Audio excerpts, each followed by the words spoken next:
गणपती बाप्पा मोरया या देशाला सुखात, आनंदात आणि कायदेशीर मार्गाने संरक्षणामध्ये ठेवूया.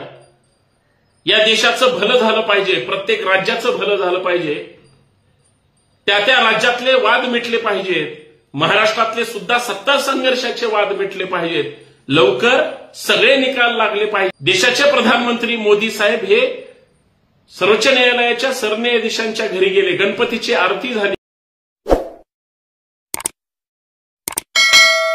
मित्रांनो, आपल्या देशातली लोकशाही धोक्यात आहे अशी चर्चा केली जाते. संविधानिक मूल्य हे सुरक्षित नाहीत यावर चर्चा केली जाते. काही जण म्हणतात हे खोटं नरेटिव्ह आहे, परंतु असं काही नाही. आपल्या देशातलं संविधान वाचवण्यासाठी या देशातील संविधान समर्थकांना पुढे यावं लागेल. देशात जशी संविधान संरक्षणाची चळवळ उभी केली गेली, तशीच महाराष्ट्रामध्ये सुद्धा संविधान समर्थक ताकदीनं या देशाच्या लोकशाहीसाठी पुढे आले. सत्ताधारी देशाची लोकशाही कशा पद्धतीनं चुकीच्या ठिकाणी वापरली जाते किंवा देशामध्ये चुकीच्या पद्धतीनं कसे निर्णय घेतले जातात, सत्ताधारी मंडळी अख्ख्या देशाला कसं आपल्या खिशात ठेवते, या आणि अशा सगळ्या विषयावर त्या ठिकाणी या देशात चर्चा झाली. मित्रांनो, आज चमत्कार करणारी घटना आहे. ज्या विषयावर आपण चर्चा करणार आहोत ते देशाच्या सर्वोच्च न्यायालयाच्या सरन्यायाधीशांसंदर्भात आहे, तर दुसऱ्या बाजूला या देशाचे सन्माननीय पंतप्रधान श्री नरेंद्र मोदी यांच्या संदर्भात आहे. एका बाजूला महाराष्ट्रामध्ये सत्ता संघर्षाचा वाद सुरू आहे. आता उद्धव ठाकरेंचं काही खरं नाही, आता शिवसेनेचं काही खरं नाही.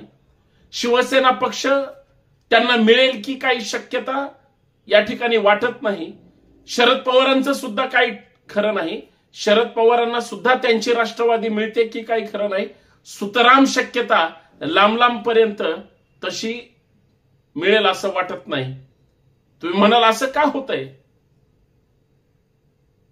ज्या राज्याचा सत्ता संघर्षाचा वाद ज्या सर्वोच्च न्यायालयाच्या 5 न्यायमूर्ती असणाऱ्या खंडपीठासमोर आहे, त्याच्यातील एक या देशाचे सर्वोच्च न्यायव्यवस्थेमधले, या देशाची संपूर्ण कायदा सुव्यवस्थेची आणि कायद्याची मदार ज्या व्यक्तीवर आहे ते म्हणजे सन्माननीय न्यायमूर्ती चंद्रचूड साहेब.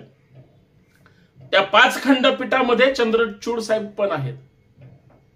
आता परत महाराष्ट्राचा जर विचार केला तर महाराष्ट्रामध्ये सत्ता कुणाच्या ताब्यात आहे? केंद्रामध्ये सत्ता श्री नरेंद्र मोदी साहेबांच्या ताब्यात आहे.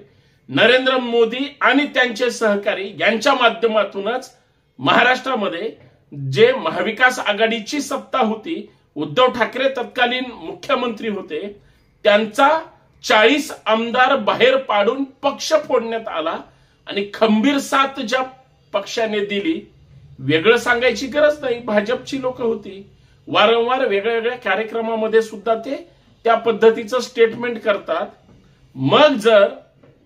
मग सन्माननीय अमित शहा साहेब असतील, देवेंद्र फडणवीस साहेब असतील, 105 आमदारांची संख्या असलेला भाजप आणि त्याचे नेते म्हणून देवेंद्र फडणवीस सत्तेपासून बाजूला होते, विरोधी पक्ष नेते म्हणून काम करत होते. त्यांना सत्तेपासून दूर ठेवण्यात आलं आणि त्याची सल म्हणून त्यांनी पहिला पक्ष फोडला, शिवसेना.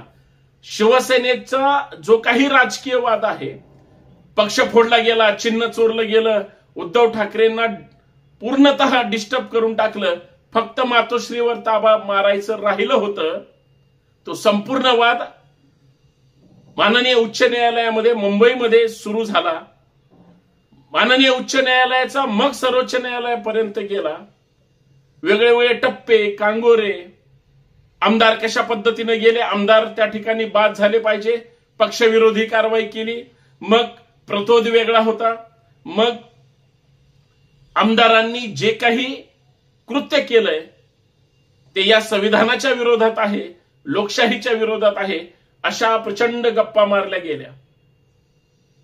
न्यायालयामध्ये बाजू मांडली गेली. शिवसेना अर्थात उद्धव ठाकरे साहेबांच्या निमित्तानं पहिल्यांदा त्यांना पक्ष वाचवण्यासाठी संघर्ष करावा लागला। इतके दिवस महाराष्ट्राच्या हितासाठी ज्यांना संघर्ष करावा लागला, राजकारण करावं लागलं, मग ते बाळासाहेब ठाकरे असतील किंवा उद्धव ठाकरे असतील आणि त्यांचा मुलगा आदित्य ठाकरे, या तिन्ही ठाकरेंना जरी बाळासाहेब ठाकरे हयात नसले तरी त्यांचं नाव वापरून 40 आमदारांनी बंड त्या ठाकरेंच्या विचारांवर केलं।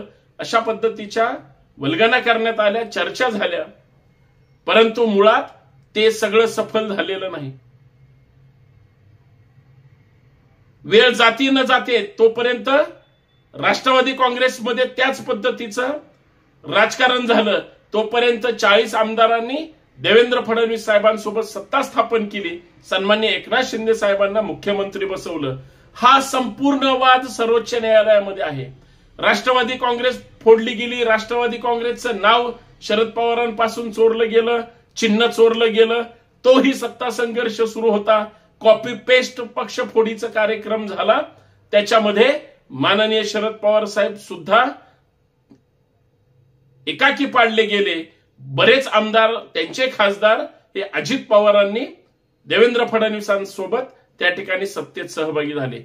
ज्यांच्या समोर हा सत्ता संघर्षाचा वाद सुरू आहे ते सन्माननीय न्यायमूर्ती चंद्रचूड साहेब, आणि ज्यांच्यामुळं ही सगळी पक्ष फोडली आणि त्यांच्या पाठीशी खंबीरपणे असणारे श्री नरेंद्र मोदी साहेब आणि भाजप, RSS ही प्रमुख मंडळी, म्हणजे ज्यांच्या समोर न्यायालयात वाद सुरू आहे ते सन्माननीय सर्वोच्च न्यायालयाचे सरन्यायाधीश, आणि ज्यांच्यामुळे सुरू आहे ते एकूण सगळे, मग ते अजित पवार गटाचे असू द्या, शिंदे गटाचे असू दे किंवा भाजपवाले, अर्थात मोदी साहेबांपर्यंत एकमेकांसमोर हे त्यांच्या राजकीय हित संरक्षणासाठी त्या ठिकाणी संघर्ष सुरू होता।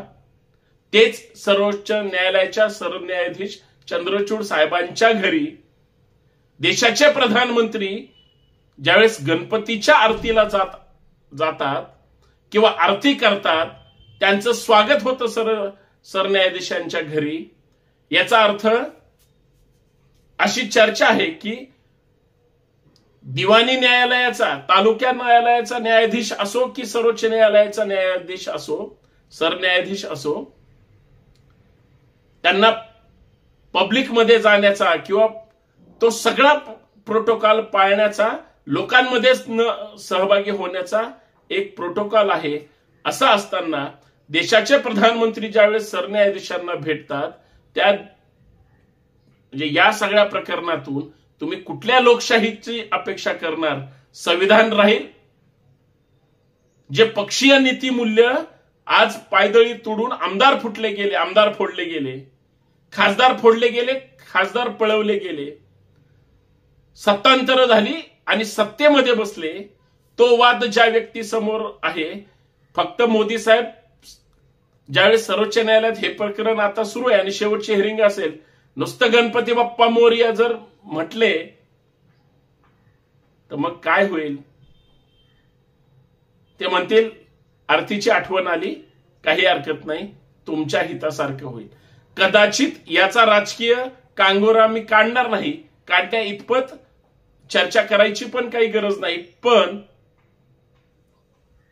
या एका चित्रातून शरद पवारांचं काही खरं नाही, उद्धव ठाकरेंचं काही खरं नाही, लोकशाहीचं काही खरं नाही, अर्थात येणाऱ्या निकालातून काही खरं नाही। आणि सगळ्यात महत्वाचं, ज्या पक्षाचा निकाल 2-2.5 वर्ष झालं माननीय सर्वोच्च न्यायालयामध्ये आहे, तारीख पे तारीख एक्सटेन्शन, यांचं म्हणणं, त्यांचं आर्ग्युमेंट, मग हे नाही ते होते, या सगळ्या वादामध्ये 2.5 वर्ष गेली। 2.5 वर्षाच्या सत्ता संघर्षाच्या या काळामध्ये आता उद्या काही आठवड्यांवर विधानसभा विसर्जित होईल, अर्थात नवीन निवडणुका लागतील, आणि तरी सुद्धा निकाल दिला जात नाही, अपात्र ठरवलं जात नाही। कुणाच्या पक्षाचं नाव कुणाला दिलं गेलंय, ज्यांनी पक्ष स्थापन केलाय त्याला मिळणार का ज्यांनी पक्ष पळवलाय त्यांना मिळणार? हा सगळा वाद ज्या व्यक्तीसोबत आहे त्याचा खरंच प्रामाणिकपणे 100% निकाल लागेल का? कारण माननीय सर्वोच्च न्यायालयाचे सरन्यायाधीश चंद्रचूड साहेब हे आता 1-1.5 महिन्यामध्ये रिटायर होणार आहेत. आणि मग जर ते रिटायर होणार असतील तर या देशामध्ये ते खरा निकाल देऊन जातील का पाहिजे तो निकाल त्यांना राखून ठेवण्यामध्ये पक्षश्रेष्ठी सर्वोच्च नेते यशस्वी होतील, हा लोकांच्या मनामध्ये संभ्रम निर्माण करणारा प्रकार आहे.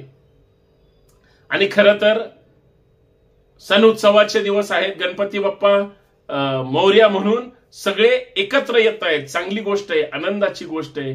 पण त्याच्यात जी काही नीतिमूल्य आहे, जी काही लोकशाही आहे आणि जे काही एकूण सगळा प्रकार आहे त्याच्यामध्ये संभ्रमावस्था जर असेल तर मग सेनेला सेनेचं मिळणार का, राष्ट्रवादीला राष्ट्रवादीचं मिळणार का, देशाला खरंच 100% सुरक्षित असणारा कायदा राहील का, संविधान टिकेल का, संविधान वाचवावं लागेल का, संविधान धोक्यात ठेवलंय का, ह्या सगळ्या वेगळ्या गोष्टीतून स्पष्ट होतं. एक गोष्ट मात्र सिद्ध झाली, संविधान वाचवणं आणि लोकशाही वाचवणं हे चर्चा खोटं नरेटिव्ह नव्हतं, तर ते खरं आहे हे तुम्हाला आता पावला पावली दिसेल. बाकी जनता सुज्ञ आहे, परंतु याचा विचार झाला पाहिजे. धन्यवाद.